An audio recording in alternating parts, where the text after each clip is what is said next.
हे पिछाडीवर आहेत। हरियाणामध्ये काही महत्त्वाचे उमेदवार जे आहेत ते सध्या पिछाडीवर आहेत। दिग्गजांना या ठिकाणी धक्का बसत असल्याचं आपण पाहतोय। हरियाणामध्ये काँग्रेस 63 जागांवर आघाडीवर आहे, भाजप 16 आणि इतर 6 जागांवर या ठिकाणी आघाडीवर असल्याचं पाहायला मिळतंय। तर इकडे जम्मू काश्मीरमध्ये एनसी आणि काँग्रेस म्हणून 46 जागांवर आघाडीवर, भाजप 22 जागांवर आघाडीवर, पीडीपी 3 जागांवर आघाडीवर, तर इतर 4 जागांवर आघाडीवर असल्याचं पाहायला मिळतंय।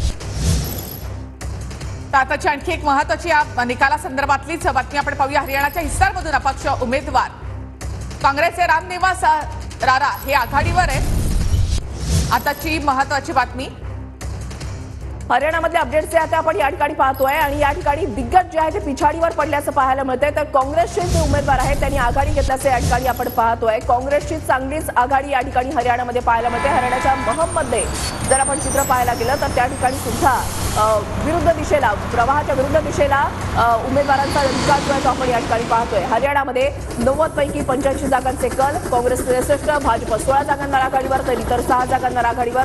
तर इकडे जम्मू काश्मीरमध्ये एनसी आणि काँग्रेस म्हणून आकडा बदललेला आहे। 47 जागांवर आघाडीवर, भाजप 23 जागांवर आघाडीवर, पीडीपी 3 जागांवर आघाडीवर, तर इतर 4 जागांवर आघाडीवर आहे। हरियाणामध्ये आपण पाहतो काँग्रेस 63 जागांवर आघाडीवर, तर भाजप 16 जागांवर आघाडीवर। हरियाणामध्ये आपनं देखील एका ठिकाणी खातं उघडलेलं आहे असं दिसतंय। तर विधानसभा निवडणुकांमध्ये काँग्रेसनं जोरदार मुसंडी मारली आहे दोन्ही राज्यांमध्ये, हरियाणा आणि जम्मू काश्मीरमध्ये सुद्धा। साहजिकच आहे, काँग्रेसमध्ये आता पाहायला गेलं तर समर्थक आणि कार्यकर्त्यांमध्ये एक आनंदाचं, उत्साहाचं वातावरण पाहायला मिळतं आणि जल्लोष सुद्धा आता ठिकठिकाणी सुरू झालेला आहे। म्हणजे दिल्ली असो, हरियाणा असो, प्रत्येक ठिकाणी जल्लोष सुरू झालेला आहे। हरियाणामध्ये भाजपची कामगिरी जर आपण पाहिली तर पिछाडीवर ते पडलेले आहे। 16 जागांवर आघाडीवर आहेत, काँग्रेस 63 जागांवर आघाडीवर आहे। भाजपच्या खट्टर यांच्या कर्नाल पट्ट्यामध्ये काँग्रेसचा बोलबाला या ठिकाणी पाहायला मिळतोय। कर्नालच्या 5ही जागांवर काँग्रेसचे उमेदवार जे आहेत ते आघाडीवर आहेत। हरियाणाच्या हिसारमधून अपक्ष उमेदवार सावित्री जिंदाल पिछाडीवर आहेत। गेल्या काही ह्याच्यापासून त्या आघाडीवर होत्या, मात्र आता त्या पिछाडीवर आहेत। भाजपच्या खट्टर यांच्या कर्नाल पट्ट्यामध्ये सध्या काँग्रेसचाच बोलबाला, 5ही जागांवर काँग्रेसचे उमेदवार पुढे आहेत। प्लेन स्वेप दिलेला आहे काँग्रेसला भाजपला। काँग्रेस 63 जागांवर या ठिकाणी आघाडीवर, तर भाजप 17 जागांवर आघाडीवर।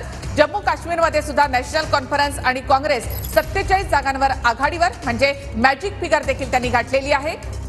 मनोहरलाल खट्टर हरियाणामध्ये भाजपचा प्रमुख चेहरा आहे, मात्र त्यांच्या मतदारसंघामध्ये सुद्धा काँग्रेस आघाडीवर आहे।